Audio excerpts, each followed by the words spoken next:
Hello. Thank you for riding with me. Triggers. Um,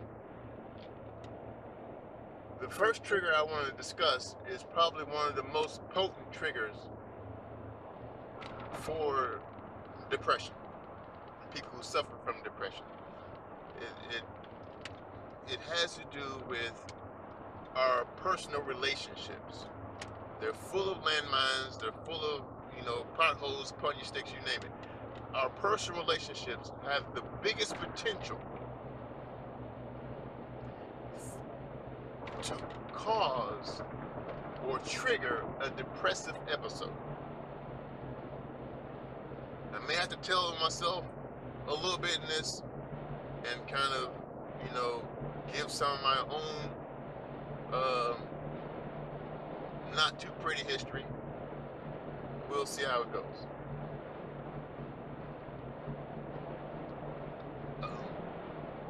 Generally, for the people who I've counseled, people who I've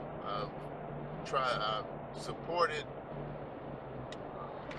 and been supportive to, who suffer from depression, normally we have self-esteem issues. I don't know what comes first. It's like the chicken and the egg. Does low self-esteem trigger depression, or does depression trigger low self-esteem?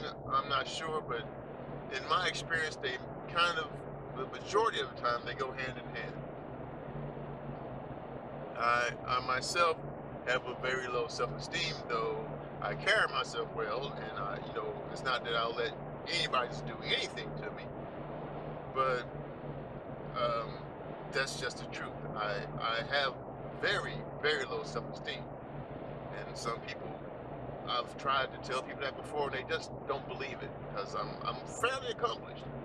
I can build almost anything I choose to build. Whether it be a doghouse or a house or even a skyscraper. I know all the nuts and bolts, all the procedures to even build a skyscraper. I got some talent, but that still doesn't remove or compensate for the mental barriers to me believing that I'm something special, that I'm just anything big and worthwhile. I'm just another guy. I'm just not that important in the scheme of things. And I know it's my low self-esteem, but it doesn't. It's not something you say, hey, it's just low self-esteem. You the man. You the Mac. It's just not one of those things that I can function, but I haven't been able to remove that from who I am. Anywho, for me myself, I love my family. Don't get me wrong. I love them to death. But I cannot be around my family because there are too many triggers. And they don't even have a clue that the things they say, the things they do, cause me such trouble. Part of it is because I've never really told them. And I haven't even told them that I was doing these trips, these videos with you guys. I haven't even told them about that. I haven't told very many people actually.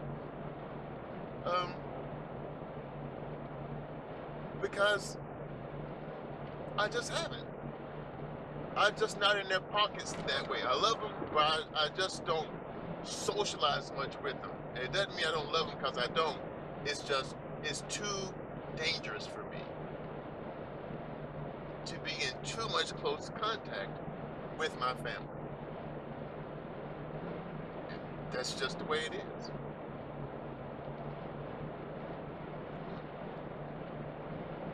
Your close relations, knowingly or not knowingly, they have seen you progress. They've seen you grow. They've seen you develop. But sometimes the hang-ups, the things they remember in the past, they never let go. And whether they realize what emotional turmoil those incidents, those cases, those scenarios in your past, they may not realize how much emotional turmoil they caused you. To them, it is just part of who you are. So when they think of you, they think about the time you broke the window. It's part of their description of you in their mind. So when they're talking to you, when they're speaking to you, something about that broke window is going to come out in their conversation, in their body language, in their mannerisms, in their looks, in their tone. Something about that event is going to come out because that is an identifier they have for you. They may mean no harm, but they cause harm.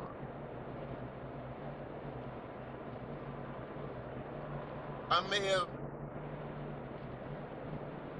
told you guys that my father was, um, he was a big time civil rights guy. From a young age, I knew that my dad was my dad, but his true children was the city he came to love.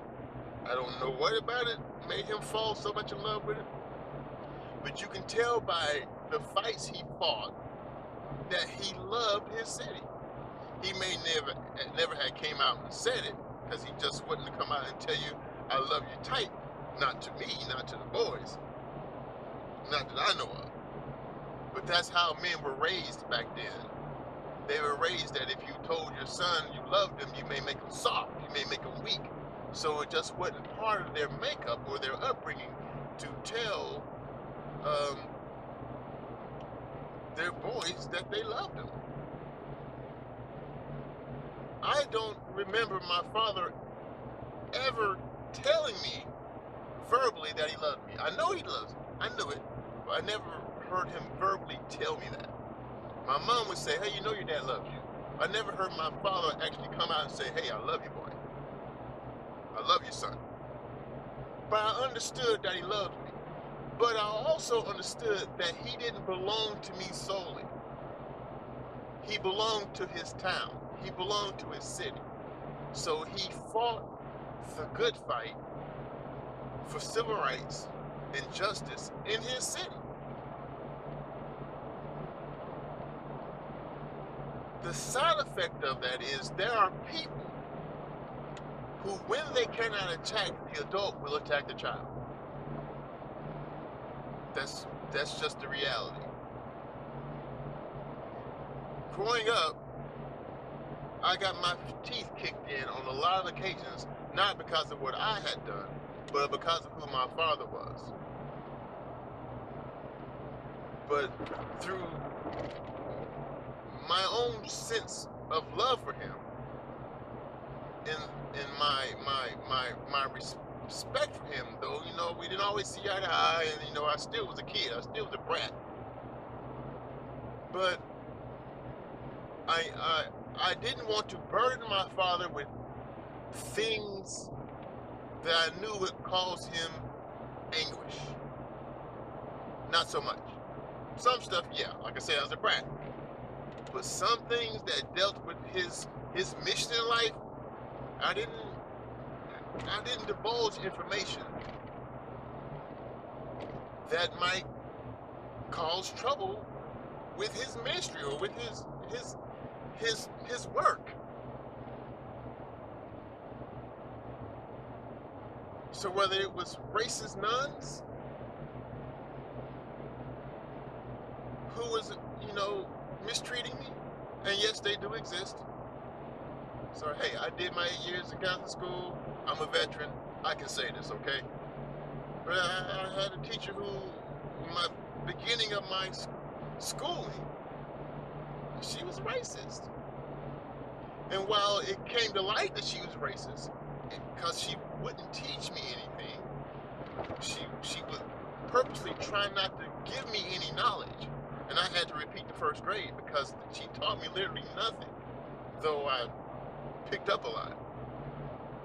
So my parents and the administrative staff of the school realized that she was a bad apple and that she wasn't going to teach children of color or anything. She was going to treat them. But I never, ever told them about the abuse. I never told them that she wasn't teaching me. They just figured that one out because, you got paperwork to back it up. But I never informed my parents of the abuse because I knew I wasn't the only person of color. There was only a couple of us, but I wasn't the only one. But while she was lax on teaching all of us, the two of us that were there,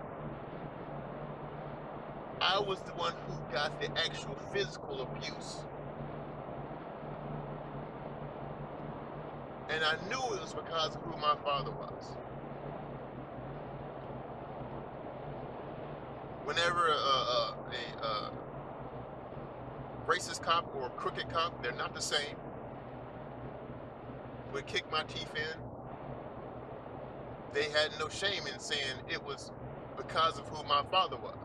When random strangers on the street would kick my teeth in, they had no problem letting me know it was because of who my father was. But I never told my parents that I was going through this stuff.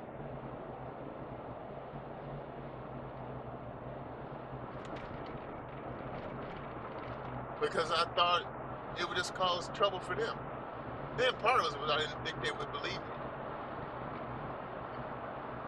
So through my younger years, I was constantly getting my teeth kicked in by people in authority over me who were outsiders. But my parents were old school, and it takes a village to raise a child. So me acting out because I was getting my teeth kicked in by all these strangers, the remedy was for me to get my teeth kicked in by the people close to me. So anybody and anyone in my family, in my church, had the right to kick my teeth in. If I misbehaved in any way, they had the right to kick my teeth in. They had the right to spank me, they had the right to slap me, they had the right to do whatever to me, because that was the mindset.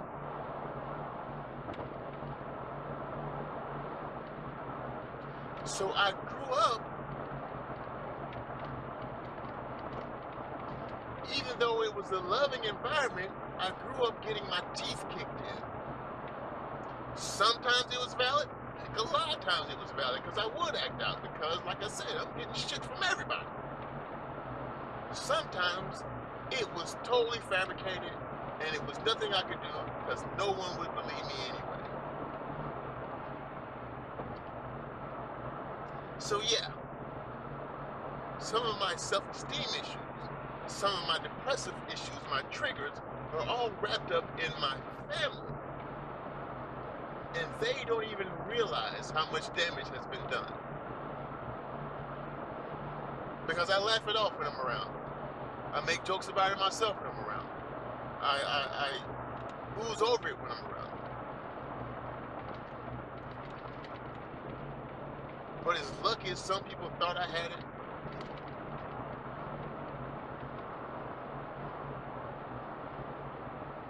sometimes it wasn't much fun.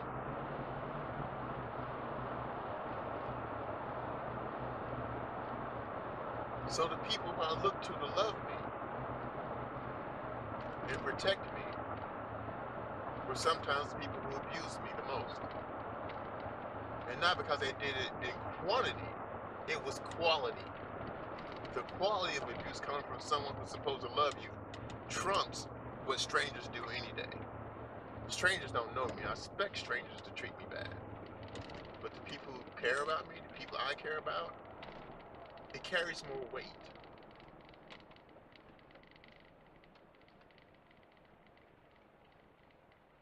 So having people not only physically mistreat you, but talk about you, have little snide remarks, all that stuff affects people.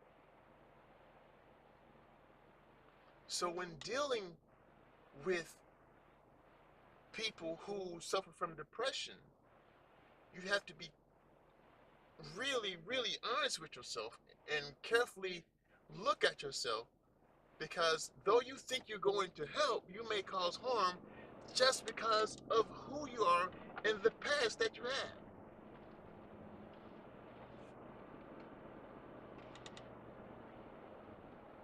So no, I don't go to family reunions. No, I don't go visit on holidays. I have only recently become to the point where I even kind of like holidays. I hated holidays growing up because I had to be around family. And let's be honest, some family just is rotten. And they knew I wouldn't tell because I didn't think anybody would believe me. So I was prime target because I wouldn't snitch.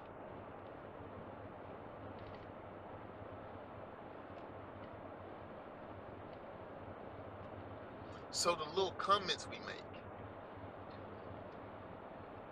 the little things we do, it may not be a big deal to us as relatives, as adults, as aunts, uncles, cousins, whatever. But the person we're doing it to, it can cause emotional and mental damage to them.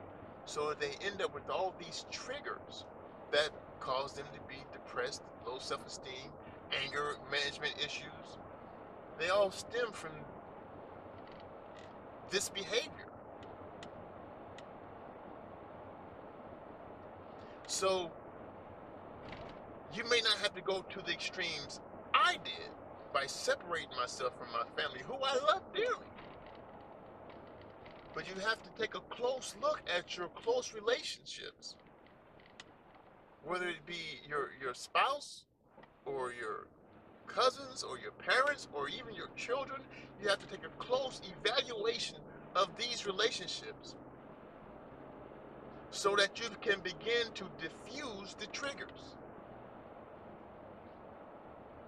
Now, a lot of the triggers that I got from my personal relationships, I've been able to diffuse to where they do not cause me to spiral out of control. But there are so many landmines, and I have responsibilities that I can't risk being around them for fear that there's some I missed.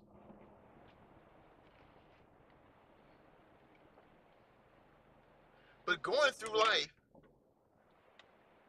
pretending that these people don't have control over your emotional state is not going to get you healed.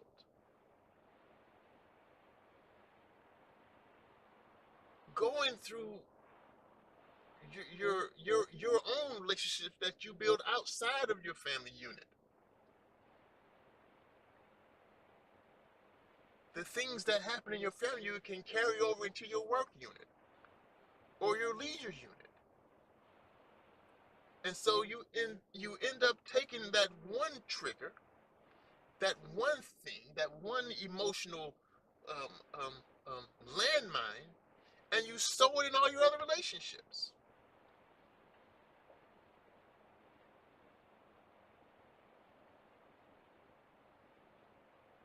So one of the first triggers you have or you have to begin to diffuse or dismantle is going to be right there at home. A lot of it comes through communication. If it's a spouse, if it's a parent, don't don't be like me. My father's dead and gone, so ain't nothing I can do about that one. Some other relatives alive, but I just opted out. Not out of cowardice, but out of efficiency. It's just more efficient for me right now to separate myself than it is to try to diffuse all these triggers, all these landmines. I don't have enough time. I literally just don't have enough time to spend on that. It sounds callous and it sounds goofy, but I don't have the time. My days are literally numbered.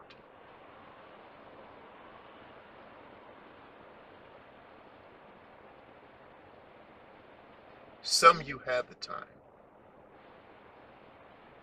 And for quality of life's sake, where possible, I encourage you to try to diffuse those triggers in your family units, in your close relationships that cause you to go into depressive or emotional train wrecks.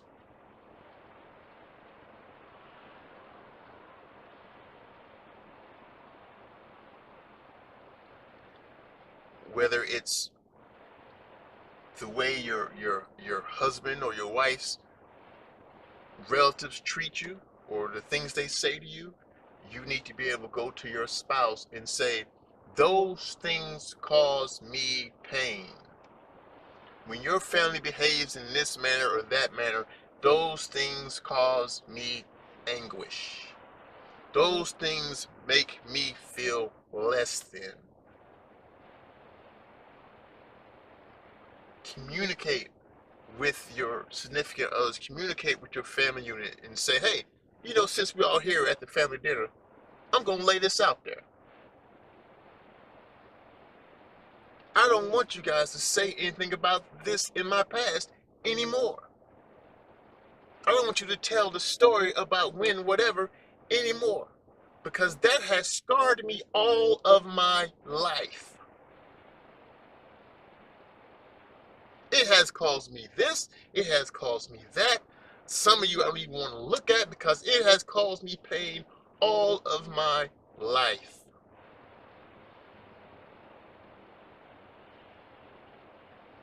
For you guys to force me to sit here at the same table with Uncle Joe, who molested me all my childhood, and you knew about it, but you didn't want Uncle Joe to go to jail, so you never allowed me to report to police. Yeah, you want me to sit at the same table with him every Thanksgiving? Is wrong.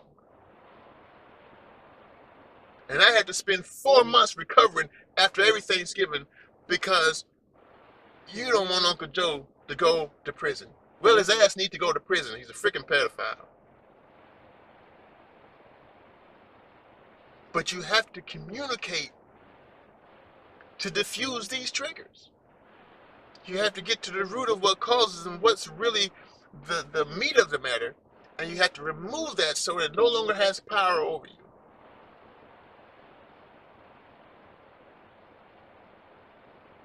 And if that's too much for you, it's better for you to separate yourself than to continually cause yourself damage and harm by going into these environments. I said it. I love my family, but I refuse to be around them.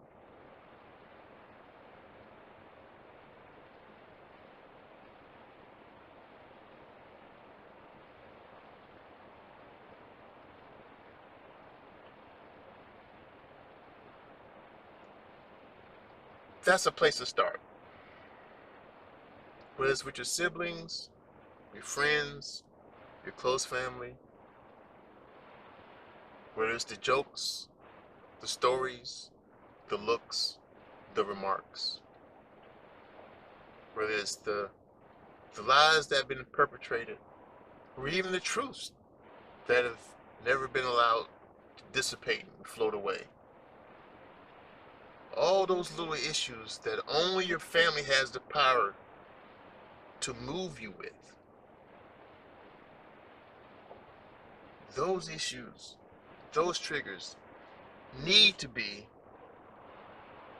they need to be resolved. They need to be eliminated.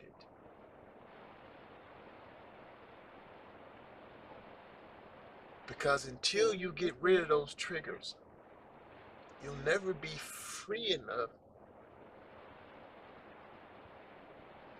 to progress to a place where your quality of life can't be so easily disrupted by an outside influence.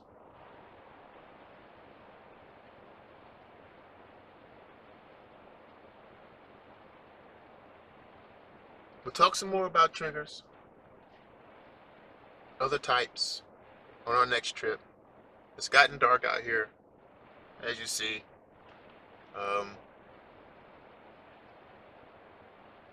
Some food for thought, hopefully.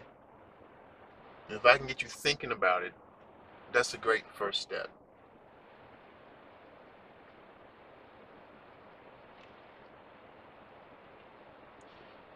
You were put here to be loved, and you were put here to love. But it's also okay to learn to love yourself and know that you don't deserve, no matter what you've done, nor do you have to accept other people influencing you to that point, to where they're wrecking you emotionally, they're wrecking you mentally, they're wrecking your health, they're wrecking your relationships, they're wrecking your quality of life.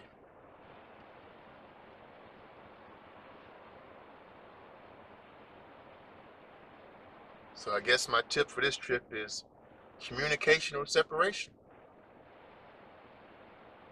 Until you get to a point or get to a place to where you have armored yourself and built yourself up enough to where they no longer have an effect. And that takes time. So even if you have to separate yourself for a time, separate yourself for a time so that you can be healthy, so you can be happy and have quality of life. I'm big on that quality of life because that's just the best way to describe it. Anywho, I didn't mean for it to be dark, whether outside environmentally or actual subject matter. But we gotta be real with it. And so that's that. I'm gonna hush now. I've said enough. But please join me on next trip. We'll talk more about triggers. Um, and I love you. I care about you. I know that you can be better. You can feel better. You can love more. You can live more. And you can laugh more. So join me next time and we'll work on getting to that spot, to that place, so you can have that quality of life. I'm the Highway Holy Man, and I'm signing off.